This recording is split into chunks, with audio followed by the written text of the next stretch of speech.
ناظرین welcome back. ہمارا یہ لیگل ٹاک پروگرام جو ہے یہ پہلا ہاف میں ہم بات کر رہے تھے روینڈا کے حوالے سے. جو روینڈا کی پالیسی تھی اس میں ڈیٹیل ہم نے بات کی ہے کہ وہ اب کس سٹیج پہ پہنچ چکی ہے اور کیا اس کو چیلنج کیا گیا ہے. تو دو آرگنائزیشن ہیں جنہوں نے اس کو چیلنج بھی کیا ہوا ہے. ایک نے تو ابھی چیلنج نہیں کیا, انہوں نے ایک جو ہے وہ جوڈیشل ریویو پروٹوکول دیا ہوا ہے ان کو, کہ جوڈیشل ریویو پروٹوکول دیا ہوا ہے کہ آپ جس طریقے سے جو فیصلے کر رہے ہیں یا جو گائیڈنس تھی اس کو فالو نہیں کر رہے ہیں, اگر آپ یہ ایسا کریں گے تو ہم آپ کا جو ہے فیصلے کو چیلنج کر دیں گے. اور دوسری آرگنائزیشن نے آلریڈی جو ہے انہوں نے کیس جمع کرایا ہوا ہے, تو ہوم آفس نے ابھی تک ان کی جو جواب دعویٰ تھا وہ ابھی جمع نہیں کیا. تو ناظرین اب بات ہم کرنا چاہتے ہیں ورک پرمٹ کے حوالے سے. جو یہاں پہ نئے رول 4 اپریل کو بدلے تھے اس کے حوالے سے, جو نئی کیٹیگریز آئی ہیں ورک پرمٹ میں اس کے حوالے سے. اب مسئلہ یہ ہے کہ یہاں پہ ایک طرف تو یہ کہتے ہیں کہ ہم نے رول چینج کیے, سخت کیے ہیں لوگوں کو روکنے کے لیے لوگ یہاں نہ آئیں. پہلے جو سب سے زیادہ لوگ آئے وہ ہیلتھ ورکر جو تھے اس کیٹیگری میں آئے, کیونکہ وہ کیٹیگری میں بڑا آسان طریقہ تھا لوگوں کو آنے کے لیے. وہ شارٹیج کیٹیگری میں بھی ڈالا ہوا تھا, تو اس کی وجہ سے بہت سارے ایک سال پورے میں بہت ساری ایسے جو لوگ آئے اور اس سسٹم کو ابیوز کیا. تو اس کی وجہ سے انہوں نے یہ نئے جو ہے رولز اینڈ ریگولیشن جو ہے وہ جاری کیے. اور یہ جو نئے رولز اینڈ ریگولیشن انہوں نے جاری کیے اس میں بھی پھر کچھ ایسے یہ کچھ فیصلے کر دیتے ہیں, وہ کیٹیگری لے آتے ہیں جن کا مزید جو ہے ایکسپلوئٹ جو ہے ہونے کا چانسز بہت زیادہ ہیں. اور اس میں بھی پھر دوبارہ ابیوز ہو گئے لوگ سسٹم کو, اور لوگ اس کا بھی فائدہ اٹھائیں گے. تو لوگ وہی فائدہ اٹھاتے ہیں جو ایکچولی کنسلٹنٹ ہیں, جو ایسے موقع کا انتظار کرتے رہتے ہیں کہ ہمیں ایسا موقع ملے, اور یہ ان کو موقع ہمیشہ جب بھی چینج آتی ہے رولز میں یہ دیتے ہیں. اب جو ہے یہاں انہوں نے کیا کیا ہے کہ جو بیبی سٹرز ہوتے ہیں, چائلڈ مائنڈر وغیرہ ہوتے ہیں, چائلڈ اسسٹنٹس جو ہوتے ہیں, ان کو جو ہے یہ ایک جو اسکل ورکر کی کیٹیگری میں لے آئے. یہ پہلے نہیں تھا. اب یہ اسکل ورکر کی کیٹیگری میں جب لے آئے ہیں تو یہ اس میں کوئی ایکسپیرینس کی آپ کو کوئی ضرورت نہیں ہے.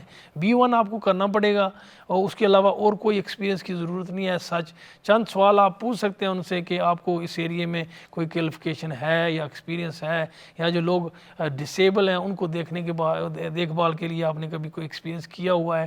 تو اس طرح کا آپ کو یعنی کہ پہلے کہاں پہ کام کیا, یہ چند سوال جو ہیں وہ آپ کر سکتے ہیں, لیکن یہ ریکوائرمنٹ نہیں ہے یہاں پہ آنے کے لیے.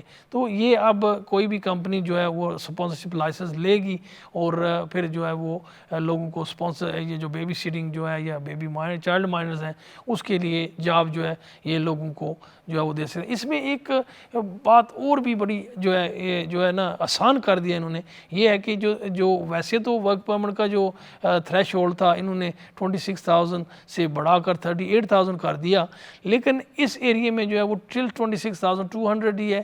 اور اس میں ایک اور اضافہ کیا کہ جو لوگ 26 سال کی عمر سے کم ہیں ان کے لیے 18,200 کچھ کر دیا, یعنی کہ £7.52 جو ہے ان کی آورلی ریٹ جو ہے وہ کر دیا. اور جو ہے دوسرا جو £10.75 کا جو 26 سال سے اوپر ہے ان کے لیے کر دیا. تو یہ تقریباً آلموسٹ کوئی بھی پے کر سکتا ہے. اور یہ اس کا یہ ہے کہ یہاں پہ شارٹیج تو ہے, شارٹیج جو جیسے ہیلتھ ورکر کی شارٹیج تھی وہ بھی تھی اور ابھی بھی ہے. اتنے لوگ آئے لیکن اس انڈسٹری میں کوئی بھی نہیں گیا, تو وہ شارٹیج وہاں کی وہاں ہی ہیں. وہ ابھی ہیلتھ ورکر کے ویزے اسٹل وہی ہیں, ان کی جو تھریش ہولڈ ہے وہ بھی وہی ہے, وہ چینج نہیں ہوا ہے. اس میں صرف یہی فرق آیا ہے کہ آپ جو ہے 11 مارچ سے آپ نے ڈپینڈنٹ نہیں لے کر آ سکتے. اور دوسرا یہ کہ جو بھی اسپانسرشپ لے گا وہ CNQ جو ہے اس کو سرٹیفکیٹ لینا پڑے گا. یہاں پہ ایک ادارہ ہے جو ہیلتھ سے وابستہ ہے, تو ان کو آپ اپلیکیشن کرنا پڑے گا جو امپلائر ہوگا, تو وہ آپ کو ایک CNQ کا جو ہے وہ سرٹیفکیٹ جاری کریں گے. وہی لوگ جو ہے وہ ہیلتھ ورکر کو لے کر آ سکتے ہیں. تو اب جو بیبی سٹر ہے اس میں تو کوئی اس طرح کی وہ بھی ریکوائرمنٹ نہیں ہے کہ کسی آرگنائزیشن کے ساتھ آپ نے سرٹیفکیٹ لینا ہے. آپ نے تو اسپانسرشپ لائسنس اپلائی کرنا ہوم آفس کو کہ آپ جو ہے چائلڈ مائنر بیبی سٹر وغیرہ جو ہے ان کو امپلائی کرنا چاہتے ہیں. تو وہ آپ کو جو ہے اسپانسرشپ مل جائے گا.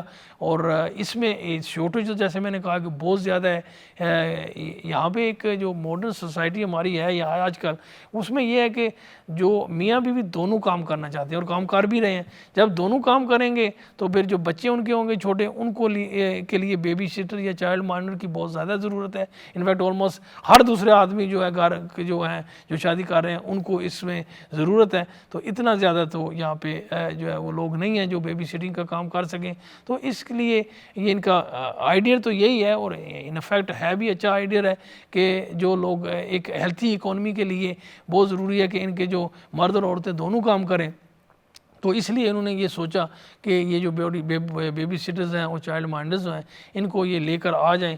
اور اس میں جیسے میں نے کہا کہ کوئی خاصی ایکسپیرینس نہیں ضرورت, اور B1 جو ایگزام ہے وہ کرنا پڑے گا. اس کے علاوہ 1200 کچھ جو پاؤنڈ ہے یہ 28 دن کے لیے اپنے اکاؤنٹ میں ہونا ضروری ہے اگر آپ نے ویزا اپلائی کرنا ہے. تو اس میں ویزا فیس بھی جو ہے وہ نارملی ہوگی, کیونکہ باقی ایریا میں تو فیسیں بھی جو ہے وہ زیادہ ہیں. تو یہ ایک جو ہے ایک اچھی اپرچونٹی موجود ہے ان لوگوں کے لیے جو کیونکہ یہ تجربہ تو آلموسٹ جتنے بھی لوگ شادی شدہ ہوں گے جن کے اپنے بچے ہیں کلیئرلی ان کو تو بیبی سیٹنگ یا چائلڈ مائنڈر یا بائی چائلڈ اسسٹنس کا پورے پورا تجربہ ہوگا, کیونکہ وہ گھر سے اوبیسلی ان کے اپنے بچے ہیں ان کو لک آفٹر کرتے ہیں. اور تھوڑا سا فرسٹ ایڈ کی بھی جو ہے یہ جو ہے تھوڑی سی ایکسپیرینس ہونی چاہیے. یہ ریکوائرمنٹ نہیں ہے لیکن یہ چند سوال ہیں جو آپ جو ہے جب امپلائر ہوگا وہ کرے گا کہ آپ کو جو فرسٹ ایڈ کی تھوڑی ایکسپیرینس ہے یا نہیں ہے. تو یہ چند چیزیں جو ہے یہ نظر میں ہونی چاہیے, آپ کے ذہن میں ہونی چاہیے. تو یہ ورک پرمٹ کا یہ اپرچونٹی ہے یہ بہت اچھی ہے. اگر آپ ہیلتھ ورکر سیکٹر میں بھی جانا چاہتے ہیں تو وہ بھی اسٹل اویلیبل ہے. اس کے بھی رولز اینڈ ریگولیشن صرف یہی بدلے ہیں کہ آپ اپنے جو ہے وہ ڈپینڈنٹ لے کر نہیں آ سکیں گے. ہمارا اس بارے میں ہم مزید جو ہے انفیکٹ کچھ لوگ آلریڈی ہم اپروچ کر چکے ہیں ہمیں کہ ہمارے لیے جو ہے وہ لائسنس جو ہے وہ اپلائی کریں ہوم آفس سے. تو ہم وی آر ان بٹوین جو ہے وہ ابھی اسی جو آنے والے وقت ہے یا ہفتے ہیں اس میں ہم نے یہ اپلیکیشن تیار کر لیے ہیں. تو امپلائر کا جو ہے لائبلٹی ہونا ضروری ہے, انشورنس ہونا ضروری ہے, اور امپلائی کا جو پیئی نمبر ہوتا ہے وہ بھی آپ کو چاہیے. اگر آپ کی پہلے سے ہی کوئی کمپنی موجود ہے یا بچوں کے ساتھ آپ جو ہے وہ آف کام کر رہے ہیں تو اس کے لیے بھی جو ہے یہ آپ اور اپلائی کر سکتے ہیں اسپانسرشپ لائسنس کے لیے. اگر آپ کو اپنے نئی کمپنی لی ہوئی ہے یا نئی کمپنی لے رہے ہیں, آپ کمپنی خرید بھی سکتے ہیں جو 1 سال پرانی ہو 2 سال پرانی ہو وہ بھی خرید سکتے ہیں یا نئی کمپنی بنا سکتے ہیں. اس کے حوالے سے بھی آپ جو ہے وہ اپلیکیشن کر سکتے ہیں. یہ کوئی زیادہ کمپلیکیٹڈ ریکوائرمنٹ نہیں ہے. جیسے میں نے کہا کہ چند چیزوں کی ضرورت ہے وہ آپ کی ہونی چاہیے. ضروری نہیں کہ آپ پہلے سے ہی بزنس میں ہوں یا پہلے سے ہی آپ کو اس ایریا کو کوئی ایکسپیرینس ہو. جیسے میں کہا کہ اس میں خاصی ایکسپیرینس کی ضرورت ہی نہیں ہے. تو انشاءاللہ اگر آپ اس کے بارے میں بھی جاننا چاہتے ہیں تو ہمیں لائیو کال کر سکتے ہیں. اسٹوڈیو جو ہے اس پہ نمبر دیا گیا ہے. تو اگر آپ ہم سے ملنا چاہتے ہیں اپوائنٹمنٹ لے لیں, اسٹوڈیو میں کال کر لیں اور ہمارا نمبر لے لیں. اور مزید اس کے حوالے سے اگر انفارمیشن لینی ہے تو آپ جو ہے وہ ہم سے رابطہ کر سکتے ہیں, اپوائنٹمنٹ لے سکتے ہیں, اور ہم آپ کو جو پورا جو اس حوالے سے جتنی بھی ڈیولپمنٹ ہو رہی ہے بیبی سیٹر یا چائلڈ مائنڈر یا چائلڈ اسسٹنٹ او پیئر کے حوالے سے وہ ہم آپ کو جو ہے وہ انفیکٹ دے دیں گے. یہ یاد رہے کہ جب یہ نئے رول آتے ہیں تو یہ ویزے جو ہیں یا اسپانسرشپ لائسنس ملنے بڑے آسان ہوتے ہیں. اور پھر جب کوز لیٹر جاری کرتے ہیں یہ جن لوگوں کو ورک کے لیے تو وہاں سے پھر وہ ان کے آنے کے لیے بھی بڑا آسان ہوتا ہے, کچھ زیادہ کمپلیکیشن نہیں ہوتی ہے. کیونکہ جب یہ ہیلتھ ورکر کے یا ورک پرمٹ کے انیشلی یہ قانون بدلا اور یہ سارے اپلیکیشن یا اسپانسرشپ یہ تقریباً ہر جو امپلائر تھا جس نے بھی اپلیکیشن کیا ان کو اسپانسرشپ لائسنس ملتے رہے. اور اس کے بعد جو کوز لیٹر انہوں نے جاری کیا جو بھی انہوں کے جو لوگ نے ایشو کیا وہاں پہ جب اپلیکیشن دیے تو سب کے بڑے آسانی سے ویزے لگتے رہے. بعد میں جیسے انہیں پتہ چلا کہ یہ پورے کا پورا سسٹم ابیوز ہو رہا ہے کہ جو یہ ڈیپینڈنٹ شو کر رہے ہیں وہ ڈیپینڈنٹ ہے ہی نہیں ان کے, یہ جو فوج جو ہیں نقلی نکاح نامے جو ہیں وہ درج کر کے ایز اے ڈیپینڈنٹ شو کر رہے ہیں. اس کے بعد جو ہے کوئی ایکسپیرینس نہیں تھی, جو ایکسپیرینس لیٹر تھے وہ بھی 2 نمبر کے تھے. تو بہت ساری ایسی چیزیں جو ہے وہ شروع ہو گئی. تو یو کے جو برطانیہ کی حکومت ہے, ہوم آفس کو, ان کو پتہ چل گیا کہ یہ جتنے بھی لوگ اپلیکیشن کر رہے ہیں, پھر یہاں پہ جو کمپنیاں بنے گی جنہوں نے اسپانسرشپ لائسنس لیے گئے, ان کے بھی کوئی وہ ایگزسٹ ہی نہیں کر رہے تھے, ان کے پاس کوئی ورک تھا ہی نہیں. تو یہ ساری چیزیں پھر ابیوز ہونی شروع ہوئی, اور 1 سال کے بعد یہ سارے کے سارے رول پھر بدلے گئے. یہی میں جو ہے یہ بات کہنا چاہتا ہوں کہ ابھی یہ نئے رول آئے ہیں, اس میں ابھی جو پہلے کوئی 3 4 5 ماہ ہوں گے اس میں تو اسپانسرشپ لائسنس بھی بڑے آسانی سے ملتے رہیں گے آپ کو. پھر آپ جو کوز لیٹر جاری کریں گے وہاں پہ ورک ویزے بھی جو ہے وہ آپ کو بڑی آسانی سے ملیں گے. جب یہاں کر آ کر اوبیسلی یا وہاں پہ سے ابیوز کرنا شروع کر دیا انہوں نے سسٹم کو, تو پھر یہ مشکل ہونی شروع ہو جائے گی, پھر اسپانسرشپ لائسنس ملنے بھی مشکل ہو جائیں گے. تو کوشش یہی کریں کہ یہ ایک بڑا آسان سا طریقہ ہے, اس میں کوئی ایسی کمپلیکیشن ہے ہی نہیں ہے. 2 نمبر کا کام کرنے کی آپ کو ضرورت ہی نہیں ہے. یہ جیسے میں نے کہا کہ خاصی ایکسپیرینس کی بھی ضرورت نہیں ہے. آپ B1 ایگزام کریں اور آپ کے ڈپینڈنٹ بھی آ سکتے ہیں. تو یہ ڈپینڈنٹ جو ہے ان کو پلیز یہ 2 نمبر کے نکاح نامے لگا کر ڈپینڈنٹ مت بنائیں. جو ڈپینڈنٹ ہیں وہی ہیں, ان کو لے کر آئیں. ضروری ہے کہ آپ نے جو سنگل آدمی اس کو ڈپینڈنٹ بنا کر بھیج دیں اور پھر یہ پورے کا پورا نظام کو جو ہے وہ اور یہ اپرچونٹی ہے اس کو ضائع کریں. ایسا مت کریں. جو اگر آنا بھی چاہتے ہیں یہاں پہ تو وہ شادی کر لیں, پھر ایز اے ڈپینڈنٹ وہ اپلیکیشن کر لیں. تو ضروری ہے کہ 2 نمبر کے اپلیکیشن کرنے ہیں. اور دوسری یہ ہوتی ہے کہ مسئلہ یہ اس لیے ہوا تھا کہ وہاں پہ جو کنسلٹنٹ تھے ملک سے باہر, وہ ایکچولی بہت زیادہ پیسے لے رہے تھے. 20 سے لے کر 25,000 پاؤنڈ جو ہے ایک آدمی کا لے رہے تھے. تو جو لوگ تھے وہ افورڈ نہیں کر سکتے تھے. تو اس لیے یہ جو سچویشن ڈیولپ ہوئی ڈپینڈنٹ کی, جہاں پہ کوئی ان کے پاس ایک لڑکی آئی اور یا لڑکا آیا, ان کے پاس یا تو وہ B1 انگلش لینگویج کر نہیں سکتے تھے, تو انہوں نے کہا جی ہم آپ کو ایک پارٹنر ڈھونڈ دیتے ہیں جو B1 کر لے گا, تو اس کو آپ کے ساتھ اٹیچ کر دیتے ہیں as a husband and wife. یا پھر آپ پیسے جو ہے وہ افورڈ نہیں کر سکتے 20-25 ہزار دینے کے لیے, تو آدھے آپ دے دیں, آدھے دوسری پارٹی دے, آپ ہم ان کو جو ہے as a husband and wife show کر دیں گے, ڈپینڈنٹ ہو جائیں گے, تو آپ کے پیسے بھی ادا ہو جائیں گے. تو اس طریقے سے جو ہے انہوں نے پھر یہ مشورے دینے شروع کر دیے, اور دیے نہیں بلکہ انفیکٹ اپلیکیشن بھی کیے, اور اس کی وجہ سے لوگ یہاں پہ آئے بھی. اور پھر جب ان کو پتہ چلا تو ایئرپورٹ پہ انہوں نے کوشچننگ کرنی شروع کر دی. وہاں پہ 3-3 4-4 5-5 گھنٹے کے جو تھی انٹرویو تھے, اور جو انٹرویو اوبیسلی جب جنون چیز نہیں ہوگی تو سیپریٹ وہ انٹرویو کرتے ہیں, دونوں کو ساتھ بٹھا کے تو کرتے نہیں تھے. جب سیپریٹ انٹرویو کرتے ہیں تو وہ ان کی جو شادی کب ہوئی اور ان کی جو فیملیوں کے حوالے سے پوچھنا شروع کر دیا کہ ان کے ماں باپ کیا کرتے ہیں, بہن بھائی کتنے ہیں, اور وہ ساری ان کی جہاں پہ رہ رہے ہیں وہاں پہ وہ کہاں پہ رہ رہے ہیں, تو ان کے پاس ساری انفارمیشن پہلے سے موجود ہوتی تھی. تو کیونکہ انہوں نے یہ جو ڈپینڈنٹ تو فرضی بنے ہوئے تھے, ان کو ایک دوسرے کی فیملیوں کے بارے میں تو علم ہی نہیں تھا. تو جب یہاں پہ سوال ہوئے تو وہ کلیئرلی پتہ چل گیا کہ یہ ایکچولی شادی شدہ ہے ہی نہیں ہے. پھر وہاں سے ہی انہوں کے ورک پرمٹ کینسل ہوئے, ان کو واپس بھیجا. کچھ کو انہوں نے جو ہے اپیل رائٹ دے دیا, ٹیمپری ایڈمیشن دے دی, پھر وہ اپیل پہ چلے گئے. لیکن اپیل پہ ایسے کیس تو آپ جیت نہیں سکتے ہیں, کیونکہ جو شادی تھی وہ تھی 2 نمبر کی, اور اس کے حوالے سے جب کچھ لوگوں نے ایکسپیرینس کے جو لیٹر دیے ہوئے تھے ان کو بھی سوال کیا گیا, 3-3 4-4 گھنٹے سوال کیے گئے. اب ان کے پاس جس کمپنی کا انہوں نے ایکسپیرینس لیٹر دیا تھا اس کمپنی کی پوری انفارمیشن موجود تھی. جب وہ سوال کرتے تھے کہ یہ کمپنی کہاں پہ ہے, آپ نے کب جوائن کیا, کس ڈپارٹمنٹ میں کام کرتے ہیں, وہ کمپنی کی بلڈنگ کا رنگ کیا ہے, بلڈنگ کے فلورز کتنے ہیں, تو اوبیسلی یہ لوگ تو وہاں پہ گئے ہی نہیں تھے, انہوں نے دیکھی نہیں ہوئی تھی, تو وہ جواب دے نہیں سکے. پھر ان کے بھی کینسل ہوئے, اور کچھ کو انہوں نے ایئرپورٹ سے ہی واپس کر دیا, کچھ کو جو ہے وہ اجازت دی, وہ اپیل پہ گئے. لیکن اپیل تو وہ جیت سکتے نہیں تھے, جیسے میں نے کہا کہ وہ پھر یہاں پہ جو ہے غیر قانونی ہو چکے ہیں, اب وہ ٹوٹلی اسٹک ہے یہاں پہ. تو اگر آپ اس ایسی کوئی جو ہے وہ کشمکش میں مبتلا ہیں تو ڈیفینیٹلی ہم سے رابطہ کریں, کیونکہ آپ کے جو ورک پرمٹ ہیں اور جو ویزے ہیں وہ ویلڈ ہیں, اور 2 ماہ کا آپ کو نوٹس دیا جائے گا کہ آپ نے اگر اس 2 منتھ کے اندر کیٹیگری بدلنی ہے یا کچھ کرنا ہے اپنی جو اسٹیٹس ہے امیگریشن کے حوالے سے, تو آپ کر سکتے ہیں. اگر وہ پیریڈ بھی گزر گیا پھر تو آپ غیر قانونی ہو جائیں گے. اور جیسے میں نے کہا کہ یہاں پہ جو آفٹن ہم اپنے پروگرام میں بتاتے ہیں لوگوں کو کہ جو امپلائر ہوگا اگر آپ کو وہ کام دے گا تو امپلائر کا جو فائن ہے انہوں نے وہ بھی ڈبل کر دیے ہوئے ہیں. جو لوگ آپ کو اکوموڈیشن دیں گے رہنے کی جگہ, وہاں پہ اگر وہ جو مالک ہے اس کو بھی انہوں نے فائن جو ہے ڈبل کر دیے ہوئے ہیں.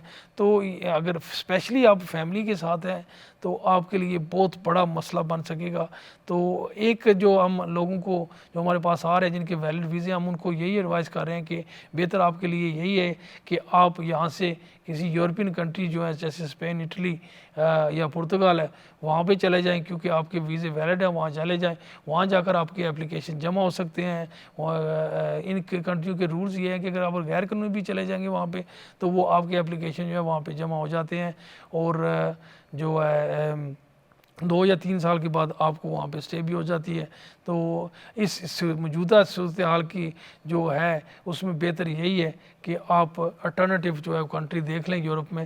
تو اگر آپ کے ویزے ویلڈ ہیں تو یہاں سے نکل جائیں, کیونکہ جو لوگ اس اسائلم کی طرف بھی آ رہے ہیں وہ انفیکٹ اپنے آپ کو مزید جو ہے وہ مشکلات میں ڈال رہے ہیں, کیونکہ یہ روانڈا والا جو صورتحال ہے, یہ ایک ملک جو ہے, یہ جو حکومت ہے یہ پوری طرح جو ہے یہ بینڈ ہے کہ یہ اس اسکیم کو جو ہے یہ کامیاب کرائیں.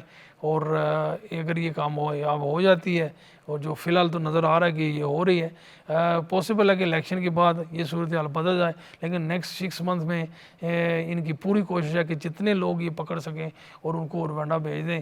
تو اس میں اوبیسلی یہ تو چانس کی بات ہے, اگر آپ ایسی اس گروپ میں آ جاتے ہیں تو پھر ایک دفعہ انہوں نے پکڑ لیا, جیسے میں نے کہا ہے کہ پھر آپ کو کوئی نہیں ہے طریقہ اویلیبل کہ آپ کی اپیل ہو سکے یا کوئی جوڈیشل ریویو ہو سکے آپ کو روکنے کے لیے. تو یہ آپ کے لیے ایک بہت بڑی تلوار لٹکی رہے گی آپ کے سر پہ. اور جیسے میں نے کہا کہ بہت سارے لوگ جو جن کے اسائلم پینڈنگ تھے وہ آپ بار بار ہمیں کال کر رہے ہیں, دفتر آ رہے ہیں, اور یہی ان کے جو ہے وہ سوال ہیں, یہی ان کی پریشانیاں ہیں کہ ہمارے ساتھ اب یہ کیا ہوگا اور کس طرح سے جو ہے ہم اس کو اوائڈ کر سکتے ہیں. اوائڈ کرنے کا تو کوئی خاصا طریقہ نہیں ہے. جیسے میں نے کہا کہ آلریڈی لوگ جو ہے وہ انڈر گراؤنڈ چلے گئے ہیں, چھپ گئے ہیں, اپنی جگہ جو تھی پہلے والی وہ چھوڑ کر چلے گئے. لیکن یہ بھی آسان نہیں ہوگا. جیسے میں نے کہا کہ اکوموڈیشن لینے کے لیے بھی آپ کو بڑا مسئلہ بنے گا کہ زیادہ تر جو مالک ہیں وہ آپ کو اکوموڈیشن بھی نہیں دیں گے, کیونکہ اگر اکوموڈیشن دیں گے وہ تو ان کو فائن ہونے کے جو ہے وہ بڑے ہیوی چانسز ہیں. تو اس کی وجہ سے لوگ بھی ڈرے ہوئے ہیں. تو انڈر گراؤنڈ بھی جب آپ جائیں گے تو بڑی مشکل میں آپ چلے جائیں گے, کیونکہ جو رہنے کے حالات آپ کے ہوں گے وہ بہت ہی جو ہے وہ پولی ہوں گے. اور ہو سکتا ہے کہ ایک ایک جگہ پہ پتہ نہیں ضرورت سے زیادہ لوگ, ایک کمرے میں 10-12 لوگ جو ہے وہ ایک ایک جگہ ایک ایک گھر میں یا کمروں میں جو ہے وہ 4-5-6-7 لوگ جو ہے وہ پھر اپنے آپ کو اکوموڈیٹ کرنے کی کوشش کریں. جن لوگوں کے کوئی رشتہ دار ہیں وہ تو چلو ان کو فائنینشیل مدد بھی مل جائے گی, رہنے کے لیے بھی پاسبل ہے کہ ان کو مدد مل جائے. لیکن جو زیادہ تر لوگ جو یہاں پہ آئے تھے ان کے رشتہ دار نہیں ہیں, اگر ہے بھی ہیں تو وہ پوری فیملی کو وہ اکوموڈیٹ نہیں کر سکیں گے, کیونکہ ان کے اپنے بھی بچے ہوں گے, اپنے حالات بھی ایسے ہوتے ہیں, اور یہاں پہ جو اکوموڈیشن ہے یہ بھی بڑی لمیٹڈ ہوتی ہے. تو اس کے لیے بھی بڑا مسئلہ جو ہے وہ بنے گا. تو تو یہی ہماری, اگر آپ اس صورتحال میں گزر رہے ہیں یا آپ کو اندیشہ ہے کہ آپ گزریں گے, تو ہماری یہی آپ سے التجا یا ایڈوائس ہے کہ آپ بہتر ہے کہ کسی اچھے وکیل کے پاس جائیں, اس کے ساتھ اپوائنٹمنٹ بک کریں اور وہاں جا کر ان سے ایڈوائس لے لیں بیفور ہینڈ کہ آپ کیا کر سکتے ہیں. جیسے میں نے ایک طریقہ کار آپ کو آلریڈی بتا دیا ہے کہ اگر آپ کے ویزے اسٹل ویلڈ ہیں تو بہتر یہی ہے کہ آپ اس ملک سے نکل جائیں, اور یورپین 2-3-4 کنٹریاں ہیں جہاں پہ آپ جو ہے وہ آپ کو جو ہے اپلیکیشن کر سکتے ہیں. وہاں پہ اسائلم نہیں کرتے آپ, سیاسی پناہ نہیں ہوتی ہے, آپ جو ہے ہیومن رائٹس کے بیسس پہ وہاں پہ جا کر کیس جمع کرا سکتے ہیں. تو یہ ایک آپشن اویلیبل ہے. یہاں سے کچھ لوگ جو ہیں وہ آئیلینڈ کی طرف بھی جا رہے ہیں, جو لوگ جو اسائلم کلیم کیا تھا جن کو خطرہ کہ روانڈا میں ڈال دیجیے, تو اب آئیلینڈ والوں نے بھی بڑا جو ہے وہ سخت میزر لینے شروع کر دی ہے, کیونکہ لوگ ڈنکی لگا کر اب آئیلینڈ میں جو ہے وہ جا رہے ہیں, کیونکہ وہاں پہ یورپین لا اسٹل لاگو ہے, اور وہاں پہ جا کر اگر آپ سیاسی پناہ لیتے ہیں تو یہ روینڈا والا رول تو وہاں اپلائی نہیں کرتا. ہیومن رائٹس کے جو کنونشن ہے وہ اپلائی کرتی ہے. تو بہت سارے لوگوں نے یہ بھی کوشش کی ہے کہ وہ ڈبلن کے راستے جو ہے وہ آئلینڈ پہنچ جائیں. اور اب آئلینڈ جو کی امیگریشن ہے انہوں نے سخت جو ہے میجر لینے شروع کر دیے ہیں, کیونکہ انہیں اس بات کا واضح طور پہ علم ہو گیا کہ اب وہاں سے یو کے سے لوگ جو ہے وہ اس طرف آئیں گے. تو بہتر تو یہی ہے کہ وہاں جانے کے بجائے آپ جیسے کسی اور جو یورپین کنٹریز پرتگال اسپین یا اٹلی چلے جائیں, وہاں پہ آپ کو اپلیکیشن بھی جمع آ جائے گا, 2 سال کے بعد اسٹے بھی مل جاتی ہے. ناظرین, یہ ہمارا ٹائم جو ہے لیگل ٹاک کا ختم ہو رہا ہے. اپنے دوستوں کا, رشتہ داروں کا خاص خیال رکھیں, خوش رہیں, خوشیاں بانٹیں. اللہ نگہبان.